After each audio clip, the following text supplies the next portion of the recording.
ನಮಸ್ತೆ ಎಲ್ಲರಿಗೂ ಜೈ ಚಿದಂಬರ. ನಮ್ಮ ಆಧ್ಯಾತ್ಮಿಕ ಸಂಸ್ಕೃತಿ ಯೂಟ್ಯೂಬ್ ಚಾನಲ್ಗೆ ಸುಸ್ವಾಗತ.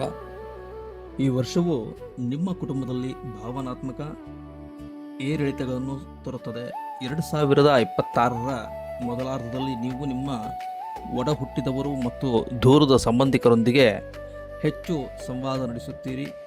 ನಿಮ್ಮ ಕುಟುಂಬದ ಒಗ್ಗಟ್ಟು ಹೆಚ್ಚಾಗುತ್ತದೆ ಮತ್ತು ಹಿಂದಿನ ತಪ್ಪು ಗ್ರಹಿಕೆಗಳನ್ನು ಮಾಯವಾಗುತ್ತವೆ. ಮನೆಯಲ್ಲಿ ಶಾಂತಿ ಇರುತ್ತದೆ ಮತ್ತು ನಿಮ್ಮ ಕುಟುಂಬ ಸದಸ್ಯರು ನಿಮ್ಮ ಕನಸುಗಳನ್ನು ಬೆಂಬಲಿಸುತ್ತಾರೆ.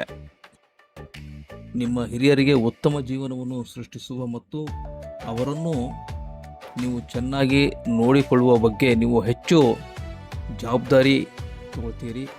ಇದು ನಿಮ್ಮ ಕುಟುಂಬದ ಮನೆಯ ಮೇಲೆ, ವಿಶೇಷವಾಗಿ ಜೂನ್ನಿಂದ ಅಕ್ಟೋಬರ್ ನಡುವೆ ಗುರುವಿನ ಪ್ರಭಾವದಿಂದಾಗಿ ಕುಟುಂಬವನ್ನು ವಿಸ್ತರಿಸಲು ಯೋಚಿಸುತ್ತೀರಿ.